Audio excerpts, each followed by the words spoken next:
terbiasa oleh jarak dan keadaan. Semua berharap berakhir, semua berharap baik-baik saja.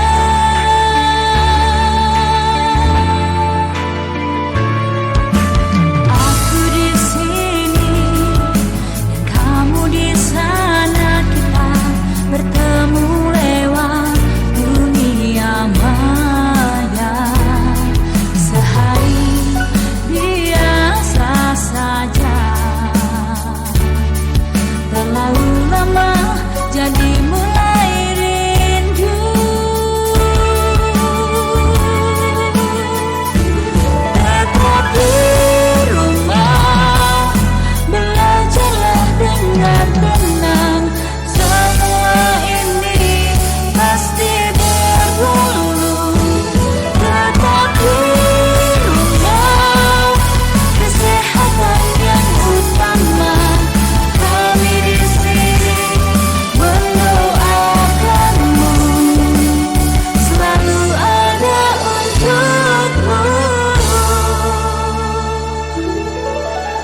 Sabar Ananda, tunas harapan tetap terjaga. Ini pasti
Assalamualaikum warahmatullahi wabarakatuh.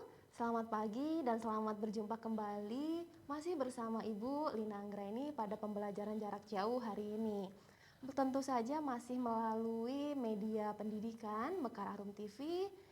Pada hari ini kita akan melaksanakan pembelajaran khususnya untuk kelas 10 IPS. Baik anak-anakku semua dan juga pemirsa dimanapun berada, seperti biasa, sebelumnya mari kita pantun terlebih dahulu. Mary pergi bekerja, bikin jago dari jarum. Mari kita jargon bersama Mekar Arum. Deket, duduk, imet. Yes, oke. Dan juga salam kita, salam ekonomi, semangat. Baik, terima kasih untuk anak-anak ibu di rumah maupun pemirsa dimanapun berada untuk jargon dan semangatnya. Sebelum memulai pembelajaran hari ini, mari kita lakukan kegiatan awal kita dengan membaca doa terlebih dahulu. Mudah-mudahan apa yang kita kerjakan hari ini diberikan kelancaran dan juga menjadi amal soleh kita dalam menuntut ilmu. Amin. Anak-anakku sekalian dimanapun berada, mari kita membiasakan diri dari hal-hal yang kecil, hal-hal yang sederhana, melalui hari dan diawali dengan diniatkan untuk beribadah lillahi ta'ala. Ini dampaknya sangat luar biasa. Mengapa demikian? Karena ketika kita sudah niatkan lillahi ta'ala, baik itu kegiatan sekolah, pembelajaran, mengerjakan tugas, membantu orang tua di rumah, itu akan memiliki nilai ibadah di mata Allah. Selain itu, biasanya cenderung kita akan lebih semangat, bahagia dan bergairah untuk melalui hari-hari kita.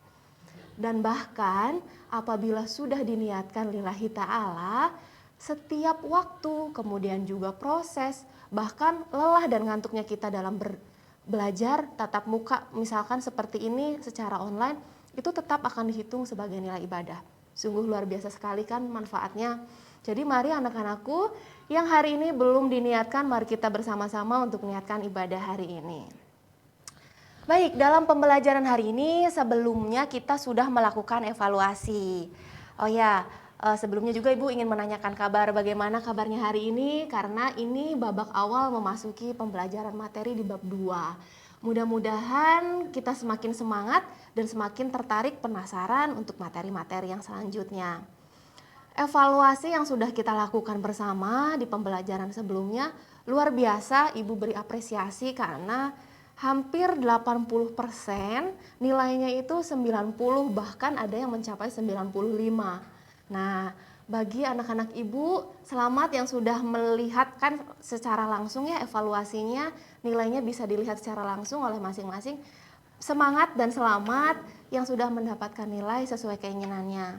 Silahkan dipertahankan, syukur-syukur bisa ditingkatkan. Namun bagi yang nilainya ternyata memang jauh dari harapan atau belum mencukupi, jangan khawatir, masih ada waktu untuk memperbaiki. Mari kita belajar bersama untuk kedepannya supaya lebih baik lagi. Itu adalah evaluasi minggu sebelumnya. Pada sebelumnya juga kita sudah belajar mengenai ilmu ekonomi, konsep dasar, di mana dalam setiap tindakan ternyata tindakan kita itu didorong oleh motif-motif tertentu, seperti adanya motif ekonomi dan non-ekonomi. Nah, apabila semalam anak-anak Ibu sudah menahan diri untuk bersabar tidak menonton drama Korea karena ingin fokus belajar besok hari di hari Senin dan menunda keinginannya di hari berikutnya, misalkan di hari weekend saja saya untuk hiburan menonton drama Korea atau bermain games. Tandanya tindakan yang sudah anak-anak Ibu lakukan itu adalah tindakan yang didorong oleh motif ekonomi. Selain itu juga artinya anak-anak Ibu sudah bisa membuat skala prioritas dalam hidupnya. Ini juga bisa memilih alternatif terbaik dengan cara mengedepankan pembelajaran, karena ini penting sekali untuk masa depan kita. Masih tidak jauh berbeda, pada hari ini pun kita masih akan belajar tentang ekonomi, masalah ekonomi. Hanya saja pada materi hari ini kita akan berbicara mengenai pokok masalah ekonomi dalam sistem ekonomi. Apakah ada yang sudah membaca sebelumnya? Apabila sudah ada yang membaca sebelumnya, Ibu juga sudah sampaikan di aplikasi EduLearning tentang materi. Jadi bisa di-download ataupun bisa disimak untuk dipelajari. Yang sudah masuk aplikasi EduLearning silahkan untuk mengisi presensinya terlebih dahulu. Oke, pada hari ini kita akan belajar mengenai masalah pokok ekonomi. Adapun topik bahasan yang akan dibahas adalah tentang teori ekonomi klasik, kemudian juga permasalahan pada ekonomi modern, serta kesimpulan dari kedua sistem ekonomi dalam permasalahannya, yaitu modern maupun yang klasik. Sehingga tujuan pembelajaran pada hari ini diharapkan kita mampu menjelaskan apakah itu permasalahan pokok dalam ekonomi, baik itu masalah modern maupun masalah klasik. Selain itu juga diharapkan kita mampu mengidentifikasi permasalahan-permasalahan dalam setiap sistem ekonomi. Yang kita pelajari hari ini adalah sistem ekonomi klasik dan juga modern. Serta kita mampu menganalisis dan memecahkan permasalahan yang ada dari setiap permasalahan yang ada di sistem ekonomi klasik dan juga sistem ekonomi modern. Baik, kita langsung mulai pada pembelajaran kita yang pertama ini ya. Silakan untuk persiapkan buku paket dan juga alat tulisnya. Pada pembelajaran yang pertama mengenai teori ekonomi, di sini Ibu akan berikan gambaran sedikit mengenai teori ekonomi klasik. Sebelum kita memasuki permasalahannya, kita kenalan dulu ya dengan teori ekonomi klasik itu apa. Jadi, teori ekonomi klasik ini sebetulnya dipelopori atau dicetuskan oleh para ahli. Ahli-ahli ini diantaranya seperti Adam Smith, kemudian juga David Ricardo, dan juga Thomas Robert Malthus. Dari para ahli ini mereka memiliki pandangannya masing-masing terhadap sistem perekonomian, terutama pada ekonomi klasik. Yang pertama, boleh sambil dicatat, pada teori ekonomi klasik menurut Adam Smith ini memiliki pandangan bahwa ketika ada pertumbuhan penduduk, maka akan ada peningkatan jumlah tenaga kerja. Sehingga dengan adanya peningkatan jumlah tenaga kerja ini akan bisa dimanfaatkan untuk memproduksi barang dan jasa. Apabila sudah bisa memproduksi barang dan jasa dalam jumlah yang banyak dan juga melimpah, ini diasumsikan dapat meningkatkan pertumbuhan perekonomian di suatu negara. Menurut Adam Smith seperti itu. Jadi apabila penduduknya meningkat, kemudian juga otomatis tenaga kerja yang dapat dimanfaatkan untuk memproduksi barang dan jasa juga meningkat. Karena pada pandangan Adam Smith ini mengedepankan pemenuhan kebutuhan. Jadi bagaimanapun kondisinya dan caranya, pemenuhan kebutuhan ini adalah hal yang utama untuk teori Adam Smith. Lalu pandangan dari David Ricardo. Pada David Ricardo di sini masih berbicara mengenai pertambahan penduduk. Menurut pendapatnya bahwa ketika ada pertambahan penduduk, ini memang betul akan meningkatkan jumlah tenaga kerja yang bisa dimanfaatkan untuk memproduksi barang dan jasa. Tapi apabila hal demikian terjadi, maka berdampak terhadap rendahnya upah tenaga kerja. Nah, korelasinya di mana, Bu? Mengapa bisa banyaknya tenaga kerja ini membuat upah menjadi rendah? Logikanya seperti ini, ketika perusahaan membutuhkan tenaga kerja atau karyawan, karena tenaga kerja yang tersedia banyak, sehingga perusahaan ini akan dengan mudah untuk memperoleh tenaga kerja, sehingga dibayar dengan murah. Memudahkan kita, akan Ibu ilustrasikan misalkan seperti ini. Saat ini pandemi di Indonesia mengakibatkan jumlah tenaga medis dan juga dokter-dokter itu jumlahnya sangat sedikit sekali. Bahkan sebelum pandemi pun sudah sedikit, ditambah saat ini sedang pandemi semakin sedikit. Artinya di sini jumlah tenaga kerja di bidang medis ataupun kedokteran ini juga rendah. Lalu di sisi yang lain, untuk tenaga-tenaga administratif itu malah banyak, semakin meningkat. Nah, perusahaan ini dapat dengan mudah untuk memperoleh karyawan ketika membutuhkan staf administrasi. Ini kedua hal yang berbeda, sehingga apabila dibandingkan kita lihat, untuk upah tenaga medis pasti di atas, sedangkan untuk upah dari staf administrasi yang jumlahnya banyak, ini biasanya sebaliknya dari jumlah pekerja yang banyak upahnya gitu. Jadi upahnya cenderung lebih rendah. Hal demikian, apabila jumlah tenaga kerja ini mendapatkan upah yang rendah, maka berdampak pada pemenuhan kebutuhan hidup dari tenaga kerja tersebut. Mereka hanya bisa memenuhi kebutuhan yang sifatnya itu primer saja. Jadi, untuk kebutuhan yang lainnya tidak akan berkembang. Sulit untuk mencapai kebutuhan-kebutuhan lain di atas kebutuhan primer.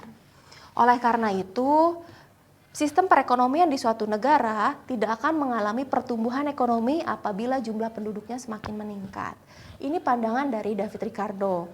Kesimpulannya dari ahli David Ricardo ini bahwa pertumbuhan penduduk ini tentu saja harus diimbangi dan juga harus dikontrol supaya jumlah tenaga kerja ini tidak melimpah dan juga tidak menyebabkan rendahnya upah tenaga kerja.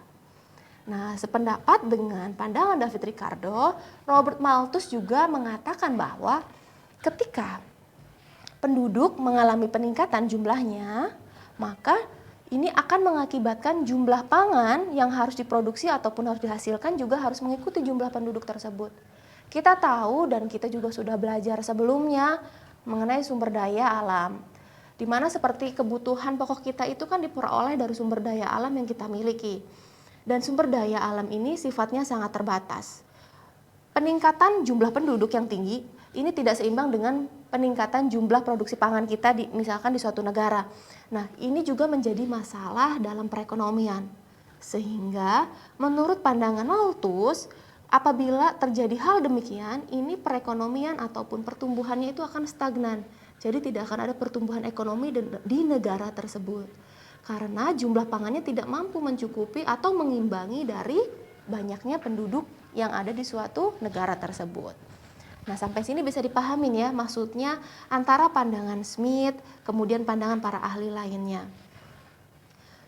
Perhitungan dari Thomas Robert Malthus ini mengatakan bahwa penduduk itu bertambah menurut deret ukurnya. Jadi kalau kita gambarkan misalkan pertambahan penduduk itu 2 kali lipat.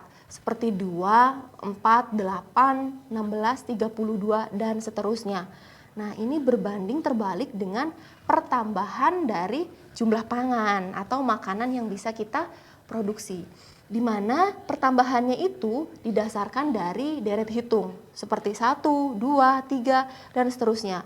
Kita lihat angka di sini sungguh jauh berbeda dan tidak akan bisa ada keseimbangan antara jumlah penduduk dengan jumlah pangannya. Nah, ini adalah pendapat dari masing-masing ahli. Sehingga dengan demikian, jumlah barang dan jasa termasuk makanan tadi ini tidak dapat mengimbangi jumlah penduduknya. Nah, jika kita simpulkan dari pandangan Thomas bahwasannya pertumbuhan penduduk yang tinggi akan mengakibatkan jumlah pangan atau pasokan pangannya ini terbatas. Nah, ini tidak akan meningkatkan pertumbuhan perekonomian di suatu negara. Bila kita simpulkan dari semua pendapat dari Adam Smith, David Ricardo, dan Thomas Robert Malthus, mereka ini memiliki pandangannya masing-masing dan ternyata cenderung berbeda. Kaum Adam Smith berpandangan bahwa pertambahan penduduk ini mampu meningkatkan pertumbuhan ekonomi, tetapi berbeda halnya dengan pandangan David Ricardo dan juga Thomas Robert Malthus bahwa pertambahan penduduk itu dapat membuat perekonomian mengalami stagnan, sehingga negara tidak akan mengalami pertumbuhan ekonomi. Nah, ini pandangan-pandangan yang mempelopori adanya teori ekonomi klasik. Ini akan kita bahas. Dalam sistem ekonomi, ternyata muncul juga beberapa masalah di dalamnya. Dan dalam permasalahan ini digolongkan lagi menjadi dua, yaitu masalah ekonomi klasik dan juga masalah ekonomi modern. Kita bahas yang pertama mengenai masalah ekonomi klasik. Ada 3 masalah dalam ekonomi klasik yang harus dijawab oleh produsen. Nah, masalah apa saja? Yang pertama adalah masalah produksi, distribusi, dan juga konsumsi. Pada masalah produksi di sini, proses berkaitan dengan menciptakan atau menghasilkan barang dan jasa yang sesuai dengan kebutuhan masyarakat sebagai konsumen. Artinya, apabila masyarakat membutuhkan barang dan jasa untuk memenuhi kebutuhannya, artinya, produsen di sini harus menyediakan produk dan juga jasa yang diperlukan oleh konsumen. Nah, untuk membuat atau menghasilkan serta menciptakan produk ataupun jasa ini, tentu saja ada beberapa pertanyaan yang perlu dijawab oleh produsen sebelum memulai produksi. Pertanyaan ini berputar atau berkisar misalkan tentang seperti jenis apa sih misalkan yang akan kita produksi, jenis barang apa yang nantinya akan kita buat, seperti itu. Kemudian selain itu juga pihak mana saja yang nantinya sebagai target market kita atau yang akan mengkonsumsi produk kita, serta bahan baku apa yang kita perlukan. Nah, Ibu contohkan di sini, misalkan kita akan membuat atau memproduksi makanan. Kita tentukan terlebih dahulu makanan dalam jenis apa. Misalkan kita membuat sebuah inovasi baru misalkan tentang roti, yaitu roti kan merupakan salah satu jenis.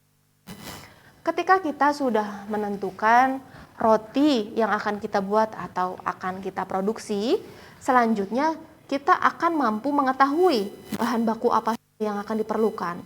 Nah, untuk bahan baku di sini kita juga harus mempertimbangkan nilai ekonomis, artinya pilih baku yang harganya relatif terjangkau, tetapi dengan kualitas yang masih tetap baik.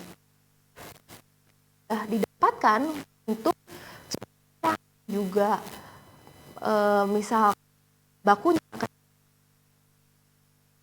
ini kita akan mampu menentukan target sebagai pelanggan.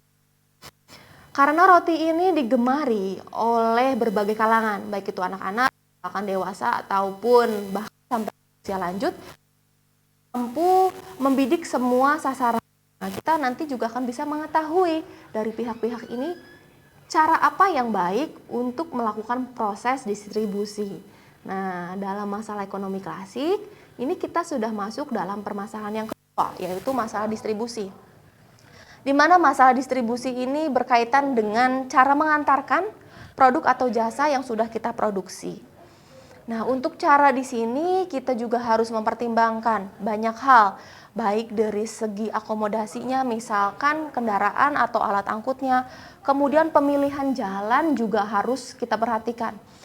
Distribusi di sini kan artinya kita membawa barang kita untuk disalurkan sampai ke tangan pembeli dengan baik. Contohnya misalkan misalkan barang-barang pecah belah. Nah, ini banyak sekali pertimbangannya karena ketika memilih moda transportasi yang tidak tepat dan juga memilih jalan ataupun alternatif rute-rute yang tidak sesuai, ini akan berdampak pada kerusakan barang yang akan kita kirim kepada konsumen atau sama halnya dengan kita tadi misalkan membuat roti. Ketika roti sudah ada ingin dipasarkan, kita harus memilih apakah akan dipasarkan dengan menggunakan mobil atau motor secara berkeliling, kemudian atau kita bisa drop atau stok ke toko-toko di daerah pemukiman yang padat penduduknya, atau bisa kita jual sendiri misalkan membuka kios atau kedai di pinggir jalan.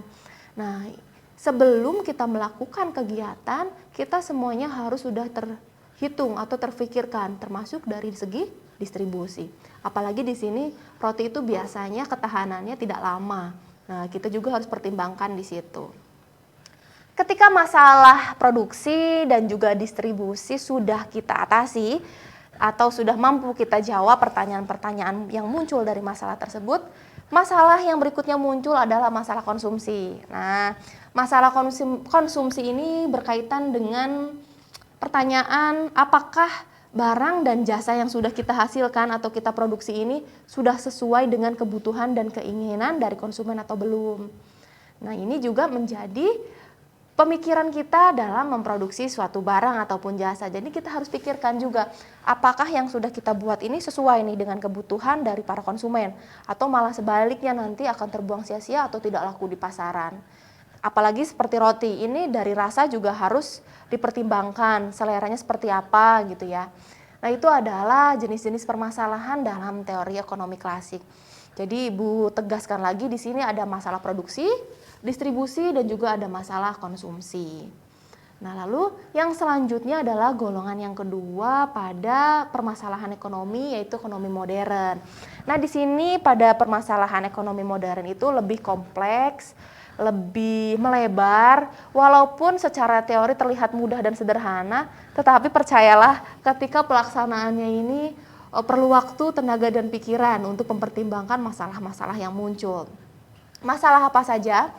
Masalah yang pertama pada ekonomi modern adalah what, kita sebutnya what ya, jadi barang dan jasa apa yang akan kita produksi, memang istilahnya masih sama, barang dan jasa apa yang akan kita produksi, dan juga jumlahnya berapa.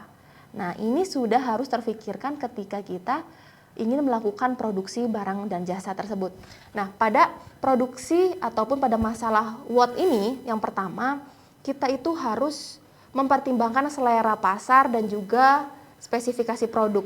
Maksudnya seperti apa, Bu? Jadi, selera pasar. Pada sistem ekonomi yang sebelumnya permasalahan ekonomi klasik tidak dijelaskan tentang selera pasar. Yang penting makanan pokok misalkan ataupun kebutuhan pokok lainnya sesuai kebutuhan terpenuhi, sudah cukup. Berbeda sekali dengan yang modern. Di sini harus dipertimbangkan selera pasar. Untuk mempermudah anak-anak ibu dalam memahami maksud dari selera pasar itu seperti apa, mengapa pengaruhnya ada dalam ekonomi modern, yaitu seperti ini contohnya. Beberapa waktu yang lalu kan kita juga sempat booming mengenai misalkan contohnya tentang ya, tentang desain baju gitu, tentang pakaian. Beberapa saat yang lalu kita booming tentang baju ataupun satu style baju pakaian gitu, yang motifnya itu cenderung digemari dengan motif tie-dye, dengan bahannya katun rayon. Nah, ini tuh menjadi salah satu ciri khas dari selera pasar ekonomi memproduksi pakaian kemudian aja di sini dipertimbangkan dari segi motif, kemudian dari segi bahan modelnya. Nah, karena ini akan mengikuti dari selera pasar. Seperti tadi ada dengan motif tie-dye, kemudian sekarang juga disukai yang bisa pakaian untuk acara formal sekaligus acara biasa, acara santai. Nah, kita harus mengikuti selera pasar tersebut. Kemudian juga di sini ada spesialisasi produknya. Maksudnya seperti apa? Spesialisasi produk itu artinya kita mempunyai brand sendiri atau ciri khas yang tidak dimiliki oleh produsen-produsen lainnya. Nah, kalau anak-anak ibu sudah tahu nih, sekarang itu sedang sedang tren tentang hijab. Hijabnya itu tentang pewarna dan juga motif yang digunakan secara alami. Nah, alami di sini biasanya kan menggunakan pewarna sintetis ya. Nah, sekarang sedang bergeser trennya itu menggunakan pewarna alam, dari alam. Nah, ini disebutnya sebagai organik. Nah, ini menjadi peluang bagi kita dan benefit bagi kita apabila mampu menciptakan produk yang tidak bisa diciptakan oleh produsen yang lainnya. Karena yang lain cenderungnya hijab konvensional itu biasa dengan warna sintetis dan model yang biasa. Saat ini misalkan kita akan memproduksi sebuah hijab. Nah, hijab ini kita gunakan dengan cara teknik yang berbeda, yaitu menggunakan teknik pewarnaan alami. Nah, di sini juga akan mampu membuat nilai lebih, nilai jual yang lebih terhadap barang yang kita akan jual. Biasanya sesuai dari hasil penelitian, ternyata dengan menggunakan pewarna alami, organik ini bisa membunuh antimikroba. Jadi si kerudung misalkan atau hijab yang kita gunakan itu lebih aman, tidak membuat alergi, terus juga bisa terhindar dari bau yang kurang gitu. Nah, ini menjadi kelebihan bagi kita dan ini disebut sebagai spesialisasi produk. Banyak hal bukan hanya tentang hijab ataupun pakaian, misalkan dari produk-produk dan lainnya. Anak-anak ibu boleh sambil dianalisis dari kehidupan kita di sekitar lingkungan hidup kita. Banyak hal yang bisa kita pelajari mengenai pertanyaan yang pertama ini dalam masalah ekonomi modern. Nah, dalam membuat ataupun memecahkan permasalahan dari sistem ekonomi yang pertama di ekonomi modern tentang what ini, ada beberapa penilaian yang bisa kita gunakan, yaitu penilaian dasar dari karakteristik dasar manusia yang bisa kita gunakan untuk membantu menjawab pertanyaannya. Di mana penilaian-penilaian ini diantaranya adalah manusia itu biasanya memiliki sifat yang tidak pernah puas, ya, berarti kita harus mampu terus berinovasi. Tandanya kita harus bisa membuat produk yang lagi dan lagi bisa diminati dan digemari oleh masyarakat luas. Kemudian yang kedua, karakteristik dasar dari manusia ini biasanya menyukai hal-hal yang praktis, yang memudahkan kita gitu. Nah, ini juga menjadi pertimbangan. Silahkan siapkan ataupun buat sesuatu produk yang misalkan ada memiliki nilai praktis, sehingga ini memudahkan manusia ataupun konsumen. Kemudian karakteristik dasar selanjutnya adalah manusia ini memiliki sifat nalurinya, yaitu ingin dihargai. Nah, seperti tadi kalau kita membuat kerudung misalkan biasanya dari organik ini, tentu harganya juga tidak sama dengan yang kerudung biasa atau hijab biasa.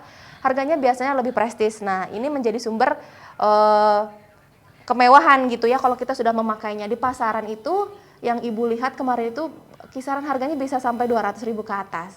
Nah, ini menjadi nilai prestis. Biasanya manusia cenderung menyukai hal-hal demikian. Tentu saja harus diimbangi dengan adanya alat untuk pemuas kebutuhan tersebut. Selanjutnya adalah manusia ini memiliki rasa ingin tahu. Jadi kita harus membuat produk yang bisa memuaskan penasaran dari sifat dasar manusia. Oke, selanjutnya adalah masalah ekonomi modern, yaitu tentang how. Tentang how ini berarti produsen itu harus mengetahui cara apa yang akan digunakan untuk memproduksi barang-barang kita tadi. Apakah dengan menggunakan tenaga mesin atau tenaga manusia. Dan yang selanjutnya ini adalah for whom, artinya untuk siapa saja barang yang kita buat dan juga siapa saja akan menikmati hasilnya. Jadi yang akan menikmati hasil di sini tentu saja bukan konsumen, pemilik modal, pemilik bahan baku, karyawan, dan kurir. Misalkan kalau kita jual online, ini memiliki atau mendapat keuntungan. Itu adalah tentang permasalahan ekonomi di klasik dan juga ekonomi modern. Kita masuk ke babak yang terakhir, kita masuk kesimpulan. Mari kita simpulkan bersama. Pada pembelajaran hari ini dapat kita simpulkan bahwasannya perekonomian atau di suatu negara itu tentu saja kita harus menjawab berbagai tantangan, termasuk di dalamnya adalah masalah ekonomi klasik dan juga masalah ekonomi modern. Dan juga ada beberapa pertimbangan yang harus diperhatikan sesuai tadi yang sudah kita pelajari bersama. Untuk pembelajaran yang selanjutnya, kita akan belajar dan membahas tentang materi sistem ekonomi. termasuk juga di Indonesia bagaimana penerapannya. Baik, ini adalah akhir dari pembelajaran kita. Sebelum kita menutup pembelajaran, mari kita baca alhamdulillah terlebih dahulu. Alhamdulillahirabbil alamin. Terima kasih yang sudah menonton dan juga yang sudah mengisi presensinya. Sampai berjumpa pada video pembelajaran selanjutnya. Tetap jaga kesehatan, tetap di rumah. Wassalamualaikum warahmatullahi wabarakatuh.